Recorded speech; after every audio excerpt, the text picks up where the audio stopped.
daawwattoota kabajamtoota YouTube keenya channel YouTube keenya subscribe gochuun dagatina. Barnoonni keenya kan guyyaa har'aa YouTube channel akkamitti akka banatan channel YouTube irraa galii akkamitti akka argatan kan barnu ta'a. Nu wajjin turtii gaarii isin jedha.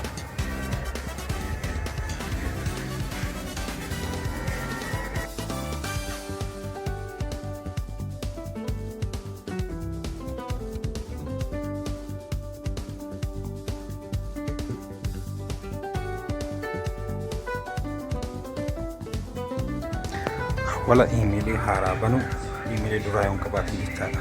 Email dura yoo kabat taate email dura qabdu sani Google account irra seenta. Google account irra eega seentee booda mootiyyuu waan jiru wajjin ilaalaannu daawwadha.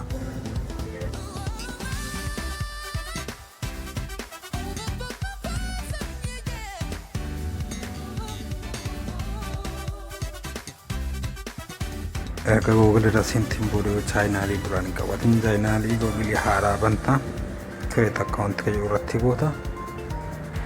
First name, last name jiraatu goota, username fi maqaa email kan keetiin goota. San booda sign in goota.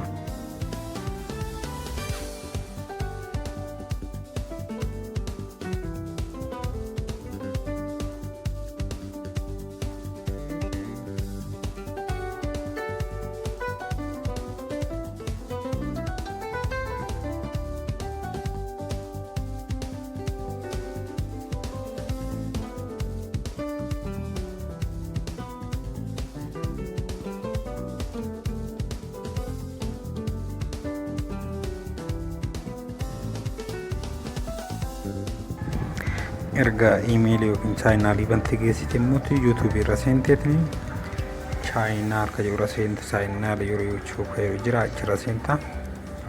Username jira, user customer name jira ka dura fayyadamteetii fi kan Haarawa kan jedhu kan Haarawa irratti select goota.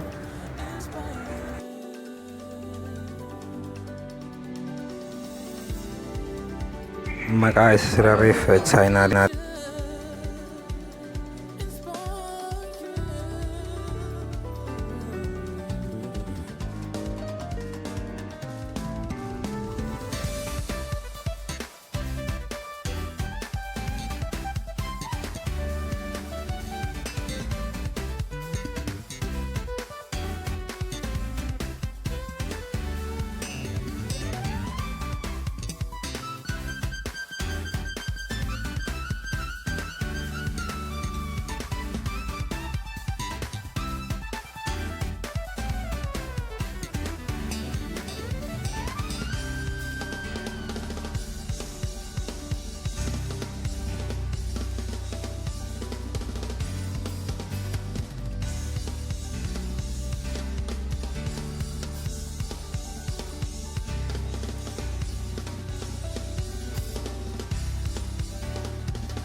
Haaluma salphaan channel YouTube karaa kanaan maxxanfamee jechuudha.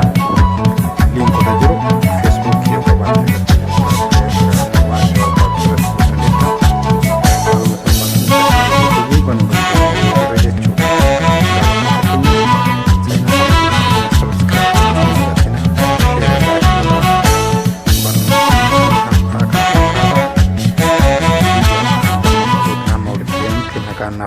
yaada yoo qabaattan share comment godhaa waan jiru nuuf ibsaa.